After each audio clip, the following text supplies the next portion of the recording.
ಪರೀಕ್ಷೆ ಅರ್ಜಿ ತುಂಬಿಕೊಳ್ಳಲು ಬಳಸುವ ದೋಷಪೂರಿತ ತಂತ್ರಾಂಶವನ್ನ ರದ್ದುಗೊಳಿಸಿ ಸುವರ್ಣಸೌಧ ಮುತ್ತಿಗೆ ಹಾಕುವುದಾಗಿ ಎಬಿವಿಪಿ ಎಚ್ಚರಿಕೆ. ಪರೀಕ್ಷೆ ಅರ್ಜಿ ತುಂಬಿಕೊಳ್ಳಲು ಬಳಸುವ ದೋಷಪೂರಿತ ತಂತ್ರಾಂಶವನ್ನ ರದ್ದುಗೊಳಿಸಿ. ಬೆಳಗಾವಿಯಲ್ಲಿ ಎಬಿವಿಪಿ ಪ್ರತಿಭಟನೆ, ವಿದ್ಯಾರ್ಥಿಗಳ ಸಮಸ್ಯೆ ನೀಗಿಸುವಂತೆ ಸರ್ಕಾರಕ್ಕೆ ಒತ್ತಾಯ.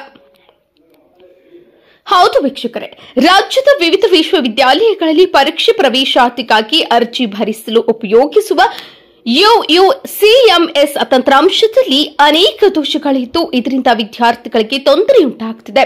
ಕೂಡಲೇ ಇದನ್ನು ರದ್ದುಗೊಳಿಸಬೇಕೆಂದು ಇಂದು ಬೆಳಗಾವಿಯಲ್ಲಿ ಅಖಿಲ ಭಾರತೀಯ ವಿದ್ಯಾರ್ಥಿ ಪರಿಷತ್ನ ವತಿಯಿಂದ ಪ್ರತಿಭಟನೆ ನಡೆಸಲಾಯಿತು. ಬೆಳಗಾವಿಯಲ್ಲಿ ಇಂದು ಎಬಿವಿಪಿಯ ವತಿಯಿಂದ ಯುಯುಸಿಎಂಎಸ್ ತಂತ್ರಾಂಶದಲ್ಲಿ ದೋಷ ಕಂಡು ಬಂದು ವಿದ್ಯಾರ್ಥಿಗಳು ತೊಂದರೆ ಅನುಭವಿಸುತ್ತಿದ್ದಾರೆ. ಆದರೂ ಕೂಡ ಸರ್ಕಾರ ವಿದ್ಯಾರ್ಥಿಗಳ ಸಮಸ್ಯೆ ಬಗೆಹರಿಸಲು ಮುಂದೆ ಬರ್ತಿಲ್ಲ. ಪರೀಕ್ಷೆ ಅರ್ಜಿ ಸಲ್ಲಿಸಲು ಬಳಸುವ ಈ ತಂತ್ರಾಂಶದಲ್ಲಿ ಅನೇಕ ದೋಷಗಳಿವೆ. ಇಂಥ ಅರ್ಜಿ ಸ್ವೀಕೃತಿ ಆಗದೆ ಅತ್ತ ಹಣ ಪಾವತಿಗೊಂಡ ಉದಾಹರಣೆಗಳಿವೆ. ರಾಣಿ ಚೆನ್ನಮ್ಮ ವಿಶ್ವವಿದ್ಯಾಲಯದ ವ್ಯಾಪ್ತಿಯಲ್ಲಿ ಬರುವ ಮಹಾವಿದ್ಯಾಲಯಗಳ ವಿದ್ಯಾರ್ಥಿಗಳು ಪೇಚಿಗೆ ಸಿಲುಕಿದ್ದಾರೆ. ಸರ್ಕಾರ ಕೂಡಲೇ ಈ ತಂತ್ರಾಂಶವನ್ನು ರದ್ದುಪಡಿಸಬೇಕು. ಇಲ್ಲದಿದ್ದರೆ ಚಳಿಗಾಲದ ಅಧಿವೇಶನದ ವೇಳೆ ಸುವರ್ಣಸೌಧಕ್ಕೆ ಮುತ್ತಿಗೆ ಹಾಕುವುದಾಗಿ ಎಬಿವಿಪಿ ಮಹಾನಗರ ಕಾರ್ಯದರ್ಶಿ ರವಿ ಎಚ್ಚರಿಕೆಯಿಂದ ನೀಡಿದರು.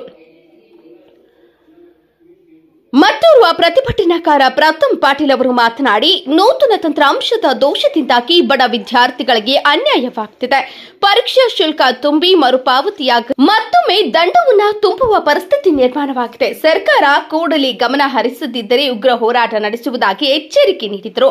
ಜಿಲ್ಲಾ ಸಂಘಟನಾ ಕಾರ್ಯದರ್ಶಿ ಸಚಿನ್ ಹಿರೇಮಠ್ ಅವರು ಮೊದಲು ಆರ್ಸಿಯು ತನ್ನ ತಂತ್ರಾಂಶವನ್ನು ಅರಿಯಬೇಕು, ನಂತರ ಅದನ್ನು ಜಾರಿಗೊಳಿಸಬೇಕು. ಕೂಡಲೇ ಸರ್ಕಾರ ವಿದ್ಯಾರ್ಥಿಗಳ ಸಮಸ್ಯೆಯನ್ನು ಬಗೆಹರಿಸಲು ಮುಂದಾಗಬೇಕು, ನಡೆಸಬೇಕಾಗುತ್ತದೆ ಎಂದರು.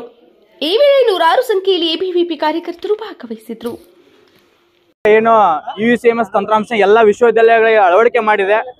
ಆದ್ರೆ ಈ ಯುಯುಸಿಎಂಎಸ್ ತಂತ್ರಾಂಶನೇ ಇವರು ಸರಿಪಡಿಸಿಕೊಳ್ಳದೆ ಎಲ್ಲ ವಿಶ್ವವಿದ್ಯಾಲಯಕ್ಕೆ ಏನು ಅಳವಡಿಕೆ ಮಾಡಿರೋದು ಒಂದು ಖಂಡನೀಯ ಅಂತ ಅಖಿಲ ಭಾರತೀಯ ವಿದ್ಯಾರ್ಥಿ ಪರಿಷತ್ ಇದನ್ನ ಖಂಡಿಸ್ತಾ ಇದೆ. ಯಾಕಂತಂದ್ರೆ ಎಷ್ಟೋ ಜನ ಈ ಯುಯುಸಿಎಂಎಸ್ ತಂತ್ರಾಂಶದಿಂದ ಹೊರ ಬರ್ಲಿಕ್ಕೆ ಆಗ್ತಾ ಇಲ್ಲ. ಯಾಕಂತಂದ್ರೆ ಒಂದು ಎಕ್ಸಾಮ್ ಫೀಸ್ ನ ತುಂಬಬೇಕಾದ್ರೂ ಯುಯುಸಿಎಂಎಸ್ ತಂತ್ರಾಂಶದಲ್ಲೇ ತುಂಬಬೇಕು.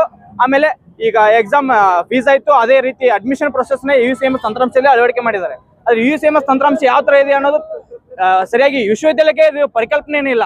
ಆದ ಕಾರಣ ಏನ್ ಮಾಡ್ತಾ ಇದೆ, ಯುಯುಸಿಎಂಎಸ್ ನ ಈಗ ಅದೇ ಎಕ್ಸಾಮ್ ಫೀಸ್ ನ ತುಂಬಲಿಕ್ಕೆ ಪ್ರತಿಯೊಬ್ಬ ವಿದ್ಯಾರ್ಥಿ ಕೂಡ ಯುಯುಸಿಎಂಎಸ್ ನಲ್ಲಿ ಎಕ್ಸಾಮ್ ಫೀಸ್ ನ ತುಂಬಿದ್ರೆ ಅದು ಅಮೌಂಟ್ ಡೆಡಿಕ್ಟ್ ಆಗ್ತಾ ಇದೆ. ಬಟ್ ಏನು ಅದು ವಿಶ್ವವಿದ್ಯಾಲಯಕ್ಕೆ ಹೋಗ್ತಾ ಇಲ್ಲ, ಈ ಕಡೆ ವಾಪಸ್ ಅದು ರಿಫಂಡು ಆಗ್ತಾ ಇಲ್ಲ ವಿದ್ಯಾರ್ಥಿಗಳಿಗೆ.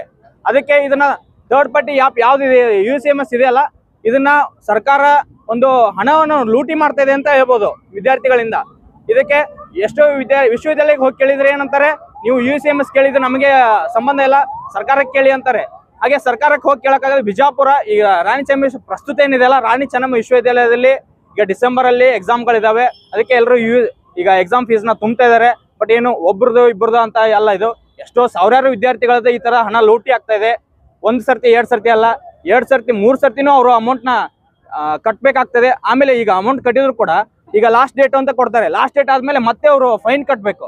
ಫೈನ್ ಕಟ್ಬೇಕಂತಂದ್ರೆ ಅದೇ ಒಂದ್ ಸಬ್ಜೆಕ್ಟ್ 500 ಅಂತಂದ್ರೆ ಅದು ಇತಿಮಿತಿ ಆದ್ರೂ ಬೇಡವಾ ಒಂದು ವಿದ್ಯಾರ್ಥಿಗಳಿಂದ ಹಣ ದೋಚಲಿಕ್ಕೆ? ಇದೇ ತರ ಏನಾದ್ರು ಇದು ಪ್ರಸ್ತುತ ಈಗ ವಿಶ್ವವಿದ್ಯಾಲಯ ನಡೀತಾ ಇದೆ. ಹಾಗೆ ಬೇರೆ ವಿಶ್ವವಿದ್ಯಾಲಯ ಇದು ಸಮಸ್ಯೆ ಇದೆ ಅಂತ ಕೇಳಿದೀವಿ. ಬಟ್ ಇದನ್ನ ಸರ್ಕಾರ ಇದನ್ನ ಗಮನಕ್ಕೆ ತಗೊಂಡು ಯುಯುಸಿಎಂಎಸ್ ತಂತ್ರಾಂಶನ ಮೊದಲಿಗೆ ಸರಿಪಡಿಸಬೇಕು. ಆಮೇಲೆ ಎಲ್ಲ ವಿಶ್ವವಿದ್ಯಾಲಯ ಇದನ್ನ ಅಳವಡಿಕೆ ಮಾಡಬೇಕು ಅಂತೇಳಿ ಅಖಿಲ ಭಾರತೀಯ ವಿದ್ಯಾರ್ಥಿ ಪರಿಷತ್ ಆಗ್ರಹ ಮಾಡ್ತದೆ.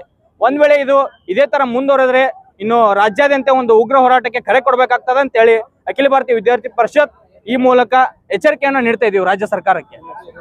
ಸಚಿನ್ ಹಿರೇಮಠ್, ಜಿಲ್ಲಾ ಸಂಘಟನಾ ಕಾರ್ಯದರ್ಶಿ, ಬೆಳಗಾವಿ.